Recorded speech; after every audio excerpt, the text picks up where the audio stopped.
Mukunda Silks grand opening on 23rd November at Dilshuk Nagar. 1400 rupees sarees, 111 rupees fancy pattu sarees, మీ సొంతం. అయితే ఆ రామ్ జగన్ గారి పేరు జగన్. ఆ సినిమాలో రామ్ గోపాల్ వర్మ గారి వర్కింగ్ చూసి ఆయన తనకిచ్చిన ఆ క్యారెక్టరు ఆ సినిమా వల్ల వచ్చిన ఫేమ్ని మర్చిపోకూడదని తన పేరు ముందు రామ్ని యాడ్ చేసుకున్నారు. అలాంటి రామ్ జగన్ గారు మనతో ఉన్నారు. ఆయన అడిగి శివ సినిమా విశేషాలు అలాగే ఆయన సినీ కెరీర్ విశేషాలు అన్నీ తెలుసుకుందాం. Hi sir. హాయ్ అండి. సార్ చాలా సంవత్సరాల నుంచి చూస్తున్నాం మిమ్మల్ని. అంటే నేను చాలా చిన్నవాడిని. జెమినీ టీవీలో తులసీదళం అని ఒక సీరియల్ వచ్చేది. అది వీక్లీ వన్స్ అనుకుంటాను. కరెక్ట్. ఆ సీరియల్లో ప్రతి ఫ్రేమ్కి భయపడ్డ అతి చిన్న వయసులో ఉన్న పిల్లవాళ్ళు నేను కూడా ఒకరిని అనమాట. ఓకే. అది యనమూరి గారు డైరెక్టర్ అండి.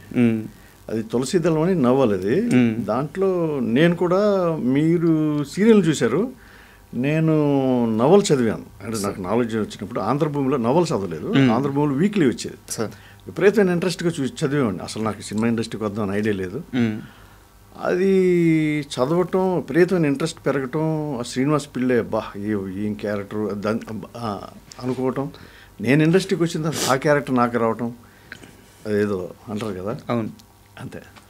అండ్ శివ విషయానికి వస్తే సార్, 36 సంవత్సరాల తర్వాత మళ్ళీ ఇప్పుడు రిలీజ్ అయింది. అంటే ఈ జనరేషన్ కిడ్స్కి కూడా అంత నచ్చే సినిమా అనమాట అది. ఇక మీకైనా మాకైనా చెప్పాల్సిన పని లేదనమాట. సో అంత ఇంపాక్ట్ ఇచ్చిన మూవీ. చూసారా మీరు రిలీజ్? చూశానండి, యూఎస్లో చూశాను. యాక్చువల్గా నేను మా బాబు మ్యారేజ్ కోసం వెళ్ళాను. సార్ మ్యారేజ్ అయిన తర్వాత నాకు మా అల్లుడు సర్ప్రైజ్ ఇచ్చారు. టికెట్స్ తెప్పి, మామయ్య మీకు సర్ప్రైజ్ అంటే ఏంటంటే, శివ టికెట్స్ సాయంత్రం ఈవినింగ్ వెళ్తున్నాం, నైట్కి వెళ్తున్నాం అన్నారు. ఐ ఫెల్ట్, నాకు చాలా థ్రిల్ అయ్యాను. అంతే కదా. శివ టైంకి నాకు మ్యారేజ్ అవ్వలేదు సార్. ఇప్పుడు రిలీజ్ టైంకి ఒకవైపు నా కొడుకు, ఇంకోవైపు నా అల్లుడు, ఇద్దరి మధ్యలో కూర్చుని సినిమా చూశాను. I thrilled like anything. Sir, Shiva cinema ఎలా ప్రారంభమైంది అనే దానికంటే ముందు, రైట్, మీ కెరీర్ అంతకుముందు 1985లో మీరు ఇండస్ట్రీలోకి వచ్చారు. రైట్. అండ్ వంశీ గారు ఆయన డైరెక్షన్ అన్న, ఆయన ఇచ్చే క్యారెక్టర్స్ అన్న మీకు చాలా ఇష్టం. చాలా ఇష్టం. ఇండస్ట్రీలో రామ్ జగన్ క్యారెక్టర్లు ఇవ్వమని అడిగిన ఒకే ఒక్క డైరెక్టర్ వంశీ గారు మాత్రమే. మీరు బాగానే చెప్తున్నారు, మీరు ఎట్లా ఇన్ఫర్మేషన్ బాగానే గ్యాదర్ చేశారు. కరెక్టేనా? ట్రూ. సో మనం బాగా ఎక్కువ తిరగటం అంటే పెద్ద వంశీ గారి దగ్గరికి బాగా వెళ్ళేవాడిని. బాగా ఆయన కూడా అలాగే నన్ను ఎంకరేజ్ చేసేవారు, ఇప్పుడు డిసప్పాయింట్ చేయకుండా. అట్లాగే ఆయనతో ఉషా కిరణ్ మూవీస్ ఒకటి సినిమా చేశాను సార్. అండ్ మహర్షి సినిమా, మంచి క్యారెక్టర్ మహర్షి. అంటే నేను వంశీ గారి ప్రస్తావన ఎందుకు తీసుకొచ్చానంటే, మహర్షి కూడా చాలా గొప్ప సినిమా. అవును, కరెక్ట్. అయితే ఆ రోజుల్లో ఉన్న పరిస్థితుల వల్ల అనుకున్నంత ఆడకపోయి ఉండొచ్చు. ఎగ్జాక్ట్లీ. అయితే మహర్షి సినిమా రామ్ జగన్కి ఏదైతే ఇవ్వలేదో, శివ సినిమా ఏదైతే ఇచ్చిందో ఏంటది? గ్రేటెస్ట్ రికగ్నేషన్ అండి ఇండస్ట్రీలో. జగన్ అనే ఆర్టిస్ట్ ఒకటి ఉన్నాడు అని ఒక పెద్ద రికగ్నేషన్ ఇచ్చింది. ఒక నా జీవితాంతం, లైఫ్ లాంగ్ నేను ఒక గొప్ప సినిమాలో చేశాను అని చెప్పుకునేంత వడిసే ఒక గొప్ప సినిమా. లైక్ మహర్షి అని అనుకోండి, చాలామంది చూడకపోవచ్చు, బట్ శివ గురించి అలా ఎవరు అనరు, అందరూ చూసింటారు. ఈ జనరేషన్ ఇప్పుడు రిలీజ్ అయిందంటే ఈ జనరేషన్ కూడా చూసినట్టే లెక్క కదా. అంతే కదా. సో చాలా గొప్ప, నాకు బోలంత బూస్టప్ అండి, నా కెరీర్కి బోలంత బూస్టప్, బోలంత రికగ్నేషను. పెద్ద వాళ్ళందరూ, ఏమైనా చిరంజీవి గారు కూడా ఒకసారి ఒక ఫంక్షన్లో, హరిప్రసాద్ గారు మ్యారేజ్లో అనుకుంటాను చెన్నైలో, మ్యారేజ్కి హరిప్రసాద్ గారు మాకు అప్పుడు క్లోజ్. సరే ఆయనకి మ్యారేజ్కి వెళ్తే చిరంజీవి గారికి అప్పుడే చాలా పెద్ద స్టార్. అవును, అప్పటికి మెగాస్టార్. చాలా ఎక్కడుంటే అక్కడ ప్రొడ్యూసర్స్, డైరెక్టర్స్ అందరూ ఉండేవారు. ఆ మ్యారేజ్లో కూడా అలాగే ఉంటే, సరే మేము జనం ఉన్నారని దూరంగా నుంచుని ఉంటే ఎలా అన్నారు, అవండి అన్నారు. నేను ఫస్ట్ టైం చూడటం చిరంజీవి గారిని డైరెక్ట్గా. సరే నేను ఇట్లా వెనక చూస్తుంటే అవి వచ్చి, లేదు మిమ్మల్ని అన్నారు. వెళ్ళా, నేను మీ శివ చూశాను, చాలా బాగా చేశారు, చాలా మంచి సినిమా, చాలా బాగుంది, ఎక్సలెంట్ మూవీ, బాగా చేశారు, థ్యాంక్ యూ సార్ అన్న. అట్లాగా ఆయన్ని కూడా లైక్ ఆయన దగ్గర నుంచి కూడా ఒక రికగ్నిషన్ వచ్చింది, నేను మర్చిపోలేను అవన్నీ. సో మహర్షికి శివకి ఉన్న తేడా. నిజంగా చెప్పాలంటే నాకు మహర్షి చేసిన దానివల్లే ఇది వచ్చింది అనుకుంటా ఉంటాను. ఎందుకంటేనండి రాము గారు వంశీ గారి సినిమాలు అంటే బాగా ఇష్టం అంట. ఓకే. మహర్షి కూడా చూశారంట, మీరు బాగా చేశారన్నారు దాంట్లో. రాము గారు మీరు ఫస్ట్ నాకు శివనాగేశ్వర గారు పరిచయం చేశారు ఆయన్ని. ఓకే. హరియాన్మోల్ గారు ఆఫీస్కి వెళ్తే అక్కడికి వచ్చారు, ఏ పని మీద వచ్చారు తెలియదు. ఆయన కెమెరామెన్, అప్పుడు ఒక ఫస్ట్ డైరెక్ట్ చేయబోతున్నారు హరియాన్మోల్ గారు. అంటే ఇక్కడ sorry to interrupt you, please. ఎందుకు వచ్చారంటే యాక్చువల్గా ఫస్ట్ గోపాల్ రెడ్డి గారిని పెట్టుకోవాలన్న ఆలోచన ఓన్లీ రామ్ గోపాల్ వర్మ గారిది మాత్రమేనంట. ఓకే. శివనాగేశ్వరరావు గారు వద్దంటున్నారంట గోపాల్ రెడ్డి గారు. నాకు చెప్పారు హరిహర్మోల్ గారిని పెట్టుకుందాము, గోపాల్ రెడ్డి గారు చాలా బిజీగా ఉంటారు, ఓకే, కొబ్బరికాయ కొట్టడానికి వస్తే గుమ్మడికాయ కొట్టడానికి రారు, మధ్యలో ఇటు వెళ్ళిపోతారు, ఆయన చాలా బిజీ, చాలా సినిమాలు ఆయన చేతిలో ఉంటాయి, పెద్ద సినిమాలు. సో అందుకని ఆ రోజు వాళ్ళు హరిహర్మోల్ గారిని కలవడానికి వస్తే ఎగ్జాక్ట్లీ మీరు అక్కడ ఉన్నారు. అక్కడ నేను ఉన్నాను. అక్కడే నేను హరియాన్మోల్ గారి దగ్గర ఉన్నట్టు ఆయన ఈజ్ వెరీ ఎఫెక్షనేట్ అండి. మమ్మల్ని చాలా ఒక ఫ్రెండ్ లాగా, ఎంతో పెద్ద కెమెరామెన్ లాగా ఉండేవారు కదా ఆయన, అందరితో చాలా క్లోజ్గా ఉండేవారు. ఆయన పోలీస్ రిపోర్ట్ అని సినిమా స్టార్ట్ చేయబోతున్నారు. సరే నేను ఆయన కలవటానికి ఆఫీస్కి వస్తే అక్కడ నేను కలిసేసి కిందకి దిగిపోతున్నాను, వీళ్ళు పైకి వస్తారు మెట్ల మీదకి, స్టీప్గా ఉంటుంది మెట్లు. ఓకే. వాళ్ళు పైకి వస్తున్నారు కదా, నేను కొంచెం పక్కకు వచ్చాను. వాళ్ళు పైకి వచ్చిన తర్వాత నాగేశ్వర గారు ఏం జరిగిన అంటే, ఏం లేదని హరిగారిని కలవటానికి వచ్చాను, హరియాన్మోల్ గారు కలవటం. ఈయన రామ్ గోపాల్ వర్మ అనుపూర్ణ సినిమా డైరెక్ట్ చేయబోతున్నాను, Annapurna studios. Sir good morning sir అన్న, నమస్కారం అన్న. అయిపోయిన తర్వాత మీరు మహర్షిలో చేశారు కదా అన్నారు. అవునండి అన్న, మంచి క్యారెక్టర్ బాగా చేశారన్నారు. థ్యాంక్స్ అండి, మీరు చూసారా ఫస్ట్ అదే అడిగాను. లేదండి నేను వంశీ గారి సినిమాలకు మంచి ఫ్యాన్, నేను అంటే నాకు ఇష్టం అన్నారు. థ్యాంక్స్ అండి అన్నాను. సరే శివనాగేశ్వర గారు నెక్స్ట్ డే ఆఫీస్కి రమ్మన్నారు. సరే ఆఫీస్కి వెళ్ళటం, అక్కడ ఈయన ఆడిషన్ చేయటం రాము గారు. సో అలా కారణం రాము ఆఫీస్కి వెళ్ళటం, లేదా మహర్షి సినిమా చూడటం, నాగేశ్వరరావు గారి వల్ల నాకు ఆ సినిమా వచ్చిందని ఎప్పుడు నేను మర్చిపోను, శివనాగేశ్వర గారి వల్ల. అయితే ఇక్కడ ఒక క్వశ్చన్ సార్, ప్లీజ్. రీసెంట్గా నేను శివనాగేశ్వరరావు గారిని ఇంటర్వ్యూ చేశాను. ఓకే. ఆయన అడిగినప్పుడు ఆయన ఒప్పుకున్నాడు కూడా ఆ క్వశ్చన్కి. ఆర్జీవీకి తెలియకుండా ఆయన శివ టీంలో అందరూ తన మనుషులను నింపేశాడు. యాక్చువల్గా చిన్నాకే చెప్తారు, చిన్న వద్దన్నారంట. అవును, నాగేశ్వరరావు గారు అది చెప్తాను, చిన్నాకే చెప్పారు, ఫస్ట్ షూటింగ్లోనే చెప్పారు. అవును, ఏమయ్య నిన్ను వద్దని చెప్పానా, శివ షూటింగ్లోనే జరుగుతాను, నిన్ను వద్దనన్నాయా, కానీ రాముకు నచ్చావు నువ్వు అందుకని పెట్టుకున్నారు ఇదని. ఆయన ఫ్రాంక్ మనసులో ఉంచుకోరు ఆయన. అవును, ఈజ్ వెరీ ఫ్రాంక్. అంటే చిన్నగారి విషయం పక్కన పెడితే చక్రి, అవును కరెక్ట్, అది వరకు శివనాగేశ్వరరావు గారిని వచ్చి కలిసి వెళ్ళారు. కరెక్ట్. అలాగే గణేష్ క్యారెక్టర్ చేశారు ఒక అతను, కన్నడ రాజా గణేష్ గారు. ఆయన శివనాగేశ్వరరావు గారి రూమ్మేట్. ఓకే. తర్వాత తెలియదు నాకు. తర్వాత వచ్చేసి ఉత్తేజ్ గారు, అప్పటికే శివనాగేశ్వరరావుతో కలిసి పనిచేశారు ఆయన. సో వీళ్ళందరినీ ఆర్జీవీకి చెప్పకుండా ఆర్జీవీ చేతే ఓకే చేయించుకొని ఆయన శివ టీంలో కలిపేశారు. మిమ్మల్ని కూడా అలా కలిపారా లేకుంటే? లేదండి, సడన్ గా జరిగింది. అట్లాగేం కాదండి, సడన్ గా అది అసలు నిజంగా చెప్పాలంటే ఇప్పుడు అన్ని తలుచుకుంటే మిరాకిల్ ఏదే. నేను కనుక ఒక 5 minutes లేట్ అయ్యి ముందే వెళ్ళిపోయి ఉన్నా, లేదు వాళ్ళు 5 minutes లేట్గా వచ్చున్నా, నేను శివలో ఉండేవాడిని కాదు. అంతే. ట్రూ.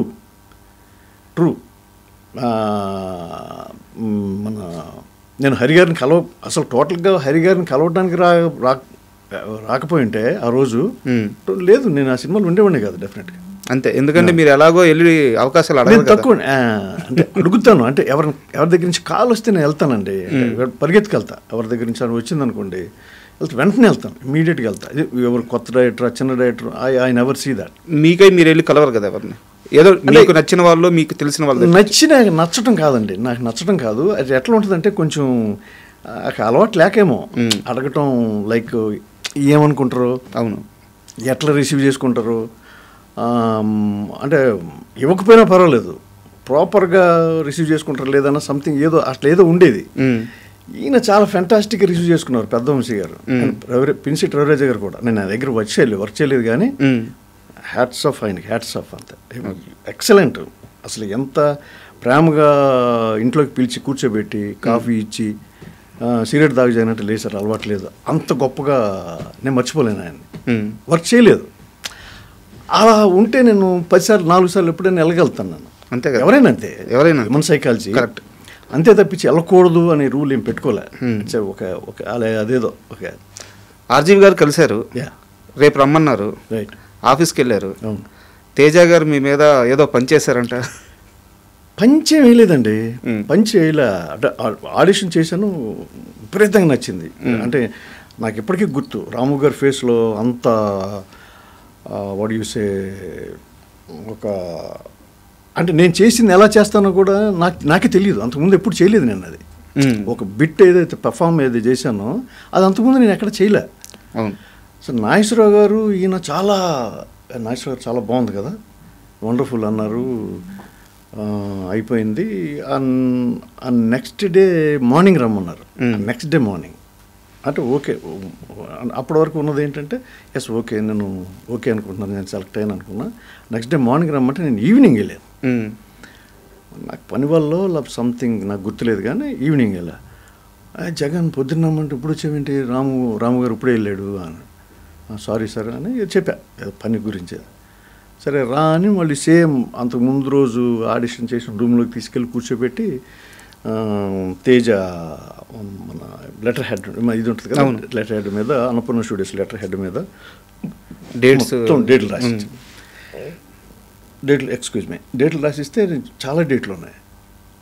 డేట్లు ఉంటే ఇది దాదాపు 6 months, ఎవ్రీ 15 days, every మంత్కి 15 days అట్లా, లైక్ జనవరి నుంచి ఫిబ్రవరి, మార్చ్, ఏప్రిల్, మే అట్లా చెన్నై నుంచి హైదరాబాదు వర్క్ చేసి రావాలి. నేను అడిగి చూసి చాలా డేట్లు ఉన్నాయి, మంచి క్యారెక్టరేనా అని అడిగా తేజ గారిని. ఇద్దరు ఉన్నారు, శివనాగేశ్వరరావు గారు, తేజ గారు ఇద్దరు ఉన్నారు పక్కనే. ఆయన రాసిచ్చాడు చేతులతో, తేజ గారి చేతులతో మొత్తం షెడ్యూల్ ఉంటుంది కదా, అది చూసి మొత్తం ఇట్లా నా డేట్లు రాసేసి ఇచ్చిన తర్వాత మంచి క్యారెక్టర్ అని. మంచి క్యారెక్టర్ కాకపోతే చెన్నై నుంచి మిమ్మల్ని హైదరాబాద్ నుంచి తీసుకెళ్తాం అన్నాడు ఆయన. ఇదే వాయిస్లో. సరే అంటే నాగేశ్వరరావు గారు, నేను సైలెంట్ నేను అన్నాను, లేదు మంచి క్యారెక్టర్ జగన్, నాగార్జున గారు నాగార్జున ఫ్రెండ్ చెప్పేశారు అప్పుడే. నాగార్జున ఫ్రెండ్, ఇంపార్టెంట్ క్యారెక్టర్ అన్నా. థ్యాంక్స్ అండి అన్న. యాక్చువల్గా అలా పంచలేసే శివనాగేశ్వరరావు గారు కదా. అంటే అది పంచ్ అని కూడా నేను అనుకోను, అది ఇట్స్ ఎ ట్రూ కదా, నిజమే కదండి. అది నిజంగా కూడా ఇంపార్టెంట్ కాకపోతే మిమ్మల్ని చెన్నై నుంచి హైదరాబాద్ 6 నెలలు అంటే తీసుకెళ్ళటం పంపించడం అకామిడేషన్ ఇవ్వటం అది జరగదు కదా. అవును, అదే ఆయన ఉద్దేశం. పంచ్ లేకపోతే జోక్ అని కూడా నేను అనలేదు, అది నిజం ఉంది కదా. సో దానికి సంతోషపడ్డాను నేను. ఓకే, బట్ కాకపోతే ఏంటంటే గట్టిగా అనటం వల్ల ఏంటి ఇలా మాట్లాడతారు అనుకున్నాను, కానీ హీఈస్ వెరీ ఫ్రాంక్. ఆయన అంతే, ఈజ్ బోల్డ్. తర్వాత ఎప్పుడైనా చెప్పారా తేజ గారు? చెప్పాను.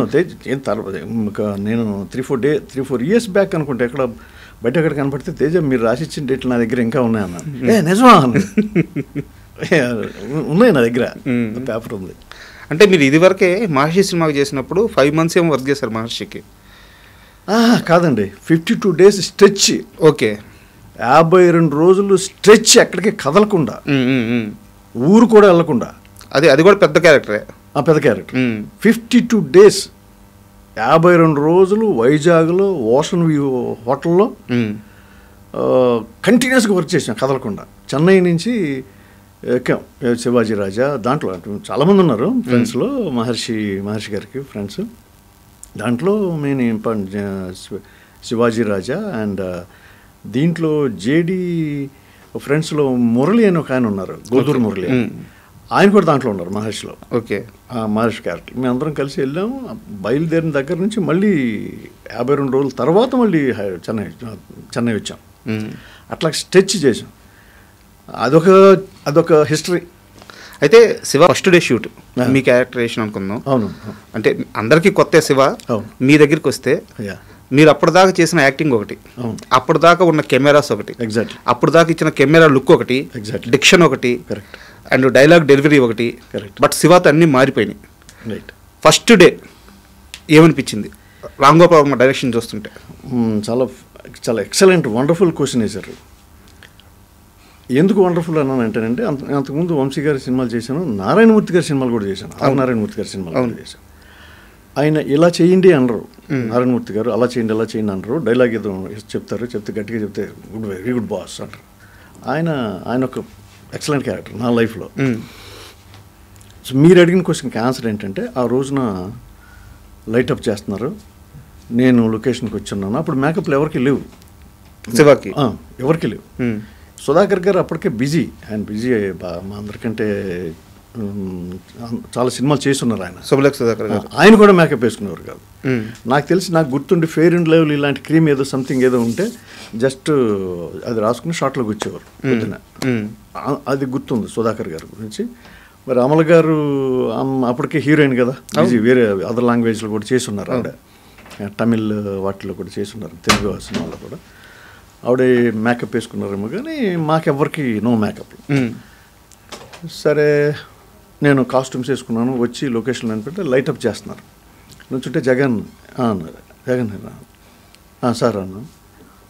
మీ ఇద్దరం అలా నడుచుకుంటూ ఆ స్ట్రీట్ చివరి దాకా వెళ్ళిన తర్వాత ఆయన మొత్తం అరటిపండు ఊల్చిపెట్టినట్టు రాము గారు ఇది.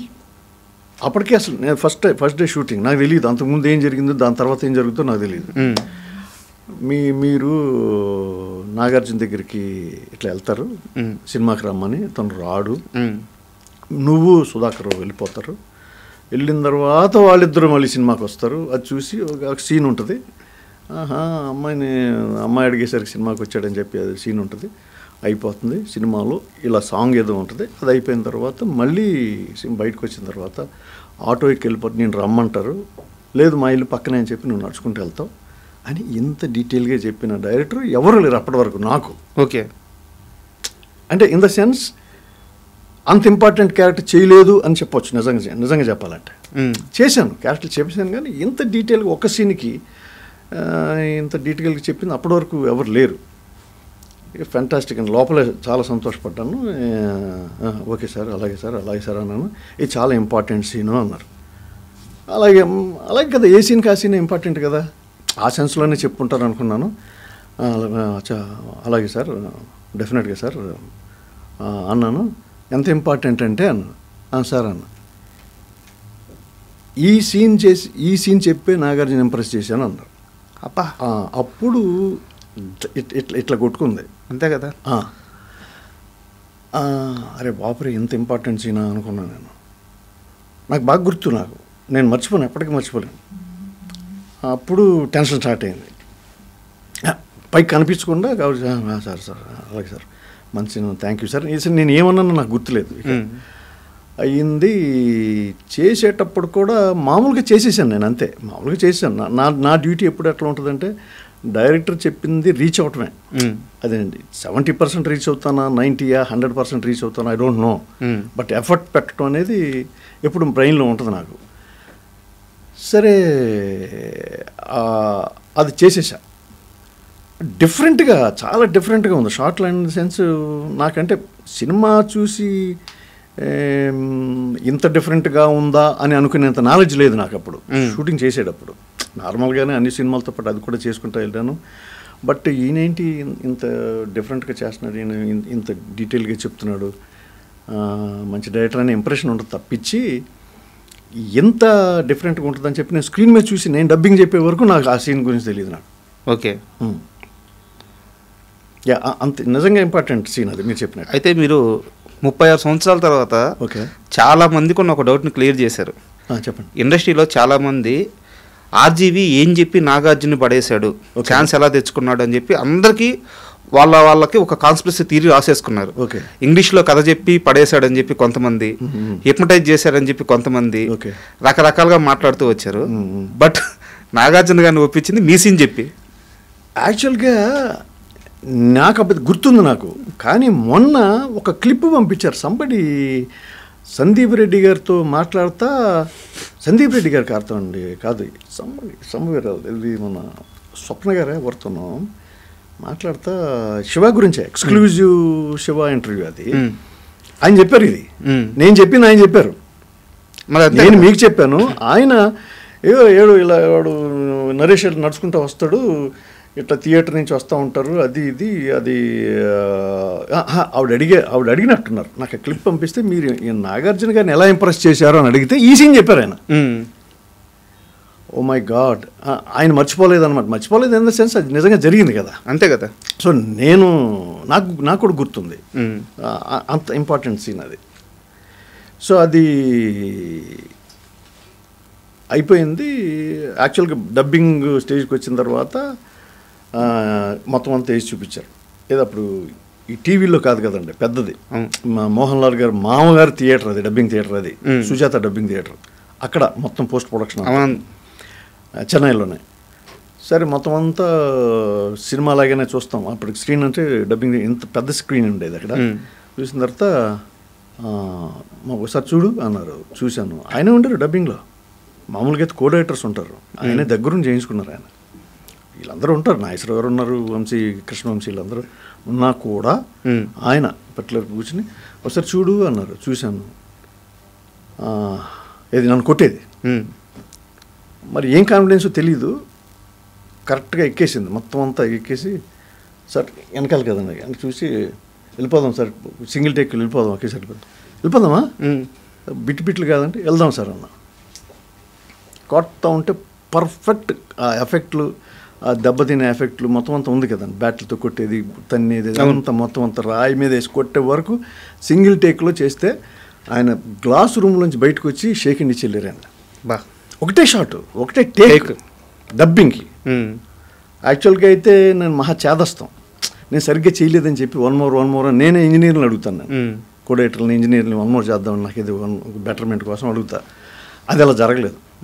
ఒకటే టేక్ కొడతారు చూసారా, బ్యాట్తో కొట్టి అక్కడి నుంచి రాయి మీద కొట్టేదాకా. అదొకటి గుర్తుంది నాకు బాగా. అండ్ శివ టీంలో మీకు అప్పటిదాకా ఉన్న వాళ్ళలో అందరూ కొత్తగా వచ్చు, బట్ ఒక్క మనిషి మాత్రం మీకు చాలా పాత, తనికెల భరణి గారు. అవును, ఎందుకంటే మహర్షి అంటే అంతకుముందు ఇన్స్టిట్యూట్లో ఉన్నప్పుడు కూడా ఆయనకి ఈ గొయ్య ఈ చిన్న నాటికలు రాశారు ఆయన. గొయ్యి అని సుందరం గారితో వాళ్ళు కలిపి వాళ్ళు ప్లే చేసేవాళ్ళు. అప్పటికే హీఈస్ వెరీ పాపులర్. అవును, ఈ సినిమా రాకముందే నేను మన రాళ్ళపల్లి గారి దగ్గర పరిచయం నాకు ఆయన. ఓకే, భరణి గారు హైదరాబాద్లో నాకు పరిచయం కాదు, ఇక్కడ పరిచయం, జస్ట్ పరిచయం హైదరాబాద్లో. బట్ రాళ్ళపల్లి గారి దగ్గరికి వెళ్ళిన తర్వాత నాకు బాగా క్లోజ్ అయ్యారు. ఓకే, రాళ్ళపల్లి గారు నేను ఎలా క్లోజ్ అంటే నారాయణమూర్తి గారి సినిమాల్లో లాంగ్ షెడ్యూల్స్ చేసేవాళ్ళం. ఓకే, నేను 40 రోజులు 40 రోజులు అలా కలిసి అది ఒకటే హోటల్ ఉండటం అలా జరిగేది. అయితే శివ స్క్రిప్ట్ రాసింది డైలాగ్స్ తనికెల భరణి గారు. రైట్. దాంట్లో నానాజీ క్యారెక్టర్ చేశారు. కరెక్ట్. బట్ సినిమా జరుగుతున్న రోజులు ఇంగ్లీష్ పక్షి అని చెప్పి ఆర్జీవీ మీద సెటైర్లు వేసేవారట. అది ప్రేమతో కూడిన సెటైరే అది. అంటే యాక్చువల్గా ఆయనకి మా కాంబినేషన్ లేదండి. లేదు. అవును, ఆయనకి అప్పుడు ఆ టైంలో అఫ్కోర్స్ ఆయన మామూలుగా మాటల్లో చెప్పడం తప్పించి నేను చూడలేదు. I didn't see him. అంటే లైక్ ఆయన మీద జోక్ లేయటం సంథింగ్, అది నాకు తెలీదు. నేను డైరెక్ట్గా చూడలేదు. ఓకే, మాదంతా నేను చిన్న సుధాకర్ గారు షార్ట్ గ్యాప్లు ఉంటే అక్కడ కీస్ హై స్కూల్లో క్రికెట్ ఆడటం. సుధాకర్ గారికి బాగా ఇంట్రెస్ట్ క్రికెట్. సో అట్లా టైంపాస్ చేసేవాళ్ళు, మాట్లాడుకునే వాళ్ళం, కానీ నాకు ఇది తెలియదు నాకు. ఓకే. అండ్ మీ టీంలో అంటే నాగార్జున గారి దగ్గర నుంచి చిన్న ఆర్టిస్ట్ వరకు ఎవరికైనా సరే first time Ram Gopal Varma impact అర్థమైంది ఏ షాట్లో? మనం అనుకునే మనిషి కాదు, ఇతని రేంజ్ వేరు అని ఒకరోజు అర్థం అవుద్ది కదా. ఏ షాట్ ఏం కాదండి, ప్రతిరోజు అనుకునేవాళ్ళం.